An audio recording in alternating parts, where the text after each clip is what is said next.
हमारे सनातन धर्म में विविध प्रकार के भगवान के स्वरूपों की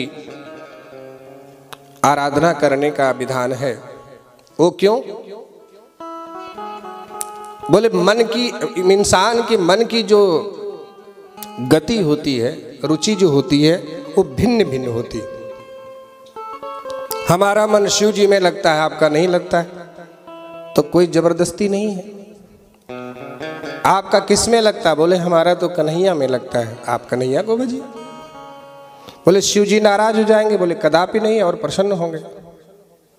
बोले हमारा तो कन्हैया में नहीं, हमारा तो राम जी से ज़्यादा लगाव है, तो आप राम जी को भजिए। बोले इससे कन्हैया नाराज हो जाएंगे? बोले बिल्कुल भी नहीं।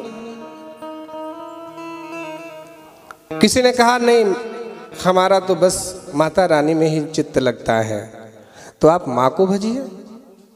बोले राम कृष्ण शिव नाराज हो जाएंगे? बोले नहीं, बिल्कुल भी नहीं होंगे। क्योंकि जो अल्पमति हैं उनकी नज़र में वो अलग अलग हैं, लेकिन जो सत्संगी हैं उनकी नज़र में तो रूप अलग अलग हैं, लेकिन मूल में तत्वता एक ही है। जो राम है, त्रेता में जो राम बनकर आए, वही द्वापर में कृष्ण बनकर आए।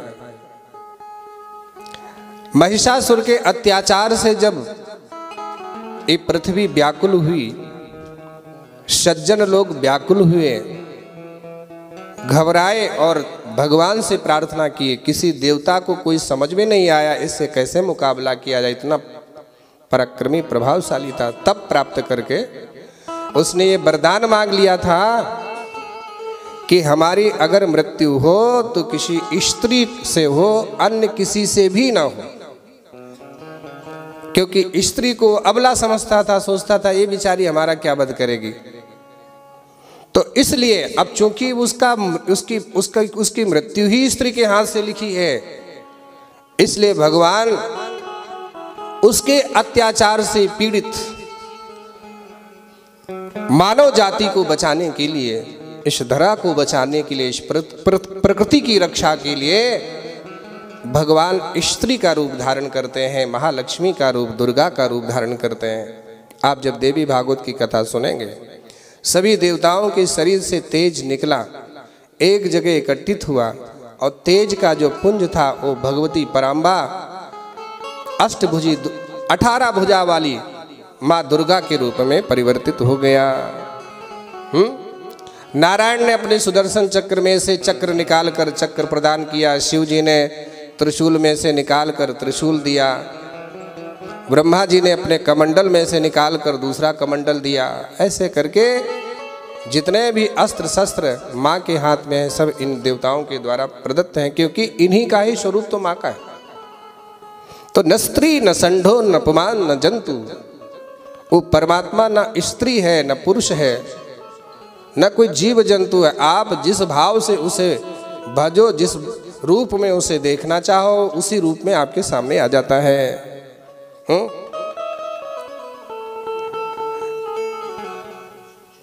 एक दैत्य ने वरदान मांगा कि मैं न मनुष्य से मरूं न जानवर से मरूं।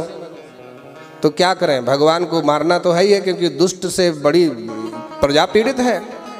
तो भगवान ने फिर ऐसा स्वरूप बनाया जो ब्रह्मा जी की सृष्टि में नहीं आता। आधा शरीर पुरुष का और आधा शरीर जानवर का। नरसिंह बनकर आए और हिरण्यकश्यपु का वध किया। तो वो भी नरसिंह के रूप में भी राम ही है, हमारे कन्हैया ही तो है, मूल में वही है, और वही शिव तत्व है। जो शिव है वही राम है, वही कृष्ण है, वही ब्रह्मा है, वही दुर्गा है, और भगवान शंकर ही हनुमान जी हैं, और गणेश जी हैं, वो भी भगवान कृष्ण ही हैं। आप जब गणेश पुराण की कथा सुनेंगे तो उसमें स्पष्ट वर्णन है कि शिव पुराण में भी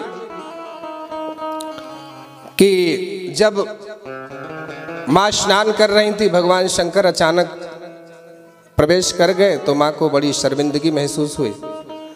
अपनी सखियों के साथ विचार किया कि अपना भी कोई ऐसा सेवक होता जो अपनी बात मानता। अब नंदी को दरवाजे पर बैठाला था, वो तो भोलेनाथ का ही चेला ठहरा, उनको रोका नहीं, अंदर चले आए।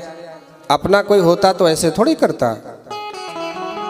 एक दिन चंदन का उपटन बनाया और माँ के शरीर में सखियों ने लगाया और उस उपटन से एक पुतला बनाया और पुतला बनाकर गोदी में विराजमान किया और कृष्ण भगवान का स्मरण किया।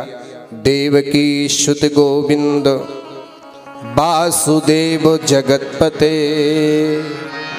देहि में तनयम कृष्ण त्वामहं शरणं गता।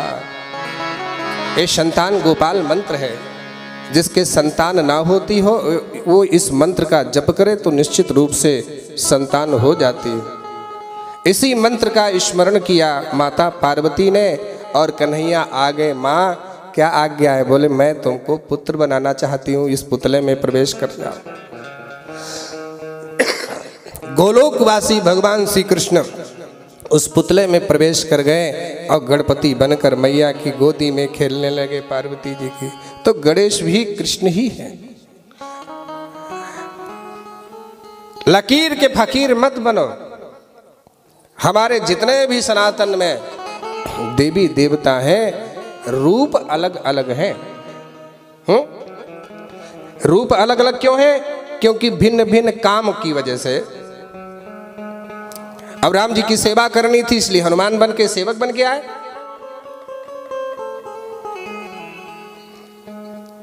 तो भगवान गणपति भी कृष्ण ही है। अनेक रूप रूपाय विष्णु सहस्त्र नाम में लिखा है कि विष्णवे प्रभु विष्णवे। भगवान नारायण ही अनेक रूपों में है और संसार का जितना भी प्रकृति है, जितना भी चराचर प्राणी है, स्थावर जंगम, उन सब रूपों में भी वही है। सर्वम खल्विदम ब्रह्मा नेह नानास्ति किंचन सर्वम विष्णुमयम जगत।